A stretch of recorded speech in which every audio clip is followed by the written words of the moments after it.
Hello, magandang gabi sa inyong lahat mga kababayan ko, no? Galing kasi ako sa ghost hunting eh. Actually, yung ghost hunting eh parang hindi naman naging ghost hunting, naging mangusin hunting kasi yun. Naging comedy yung vlog ko na yun, hindi nakakatakot eh. Kasi 'di ba, Marcos Twin Mansion yung pinuntahan namin.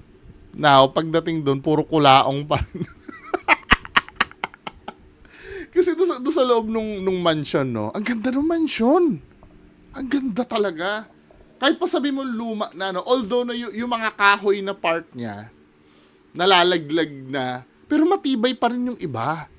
Nalalaglag lang siya dahil napabayaan, dahil inanay, dahil pero ano pa rin siya, intact pa rin.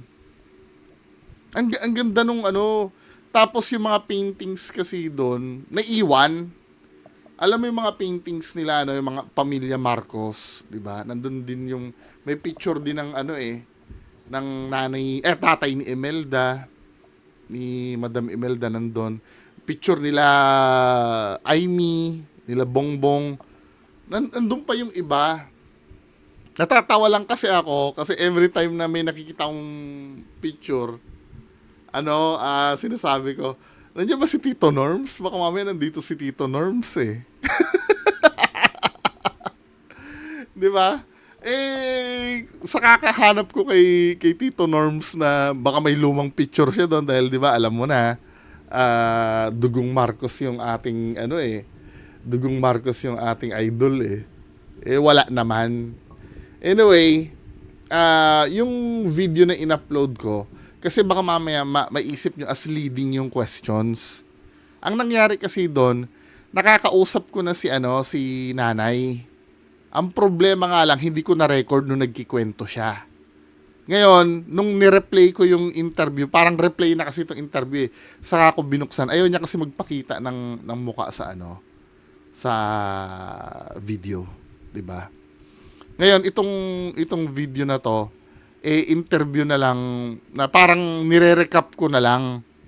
Kasi yung unang pag-uusap namin, hindi ko na i-record. Kaya baka mamaya, hindi, leading naman yung question mo eh, sinusubo mo naman eh. Pinapaulit ko lang sa kanya yung mga sinabi niya. 'Di ba? Dito sa interview ko na to. Ay, ate, kilala mo si Francis Leo Marcos? Ay, nakaw, oo. Anong balita doon? Wala. Pumunta siya dito? Oo. Anong... Pati si Bursyo. Yung Tiburcio na tinutukoy niya, isa rin yun sa piniimbestigahan ni Imelda eh. Ito yun, no? Pakita ko sa inyo yung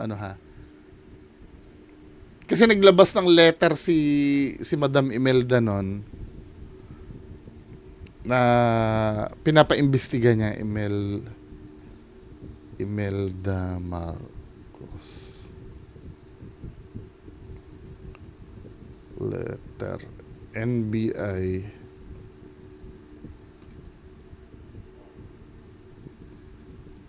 kasi matagal na kasing pinaimbestigahan niya ni Imelda Marcos yung mga nagpapanggap na na anak ni president. Sana ba 'yan? Ito 'yan, no. Sana ma-zoom yung yung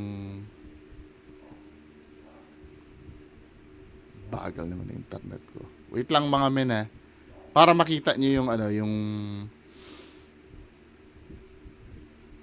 ito, winarningan na kayo sa Twitter nun before, kaya lang wala naman nagti-Twitter na eh. Ito yung pinalabas na notice ni Ma'am Imelda noon. Sinulatan niya yung NBI director si Sir Dan Tigueran. Ayan May I kindly request your ito ay kailan ito? July 8, 2019 pa. Ito yung after pumunta ni naalala niyo yung time na nagkita si FLM at Imelda. Kasi ang purpose nung pagkikita nila, pirmahan yung paintings para sa charity, i-auction. Mabait si Ma'am Imelda nun eh. Hinarang-harang siya ni FLM dun, di ba? Parang pinalabas na close sila. Kaya after nun, nilabas itong NBI letter. May I kindly request your good office to investigate the following persons. Tiburcio Villamor Marcos. Ito yung tinutukoy ni ate. Number 2, si Francis Leo Marcos. Number 3, si Mario Marcos. Al-Amin Santa Romana Marcos. Princess Elizabeth Marcos. Ito naman yung babae. 'Di ba? So, dalawa daw yung nangunguna si Tiburcio na mag-claim doon sa mag-claim ng Twin Mansion. So, ito yung nangyari. Yung tinutukoy ni ate na si Tiburcio. Tiburcio Marcos. Oo. Pero anong ginawa ni FLM dito? Wala, hindi naman pinapasok. Pero inaangkin niya. Oo. Doon ayusin daw nila yan. Abay, di tinawag ko sa office. Wala naman. Sabi, huwag niyo pasukin mo yan. Yung ba yung may kasama siya mga foreigner? Oo. Tsaka yung iba yung mga Pilipino rin. Parang investor niya, ano? Tapos sabi niya, papaayos niya daw. Ba yan? Hindi sila pinapasok. Di ba? Leading yung question ko kasi meron pa mga nami-mention regarding do sa tarpaulin eh. Yung naglagay ng tarpaulin. Tapos nung nalaman nilang hindi legit, pinabaklas nila sa office. Anyway, abangan nyo yun, basta maganda yung na yun. I don't know, sa akin, nagandahan ako. Kasi, ang ganda naman talaga nung bahay. Parang siya, parang ka nag-travel back in time. Hindi siya creepy eh. Talagang may vibe siya na, na kung iisipin mo kung yun ay buo pa, hindi ka matatakot doon sa bahay kasi well-ventilated siya. Tapos, ang ganda ng pagkakadesign. Anyway, now, balik tayo dito kay Sir Alex Pabella. May nagsend na naman sa akin, 'di ba? Alam niyo naman na ako'y taga Valenzuela, no. Meron na naman siya, saka alam niyo na ako'y taga Mindoro din. Ito si Sir Boyong the Explorer, meron na namang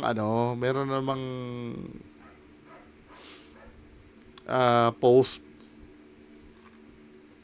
Ayan, sabi ganun dito ni Sir Boyong the Explorer. Good morning sa iyo, my friend Victorino Vito Lazatin. Valenzuela City at syempre sa mga kababayan niya sa Mindoro po. Ano na naman ang kabulshitan nito, sir? Tapos ito, sir, wag ka magpo-post ng ganito. Kaya hindi ako naniniwala talaga, sir, na na negosyante ka. Hindi ka magpo-post. Nandito yung pirma mo, Hindi ako may kasalanan nito, Nasa public ko na nakita to. Tapos may branch. Although na binura mo nga naman yung check number, pero nandito yung pirma mo. Ano ba, sir? Sir naman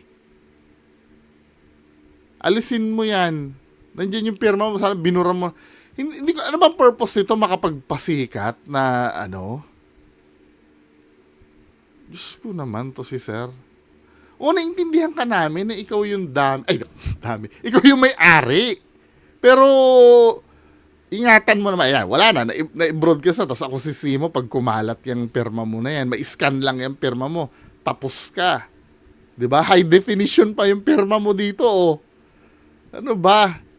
Tapos ito, may sinabi pa si Sir Alex Pabella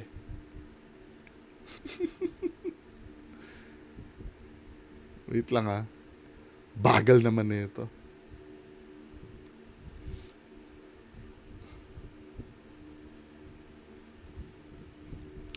Ay, bagal. Ito na naman. May sinasabi na naman sa akin, Sir Alex Pabella. Ikaw nga, mag-iingat ka nga sa mga sinasabi mo. Daldal ka lang ng daldal, sir Alam mo po, brother, si Bungo, sa totoo lang, wala naman yan Inagalaroan ko lang. Natutuwa lang ako dyan kay Bungo at papansin. Yan parang katumbas lang ng tauhan ko.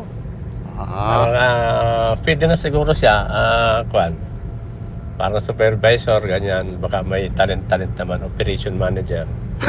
Yan, mga ganon. Pwede siguro sa isang branch ko yan. Pero dito sa company import ko, ewan ko lang kung ubra yan.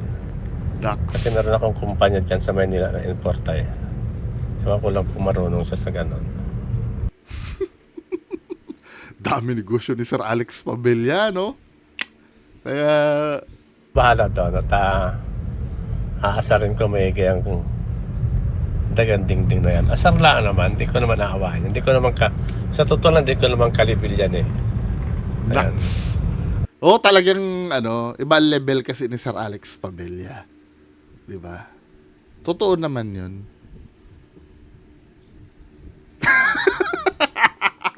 Basta ako wala na akong masasabi Basta kung ano yung sabihin ni Sir Alex Padilla, yun na yun. 'Di ba? Masakit na sa ulo eh. Talagang baka baka hindi ko daw kayanin yung yung isang kumpanya niya Anyway, mga kababayan ko, yun lang pag-uusapan natin. Sorry, drain na drain ako ngayon, galing ako sa ghost hunting So magandang gabi sa inyong lahat. Bye bye.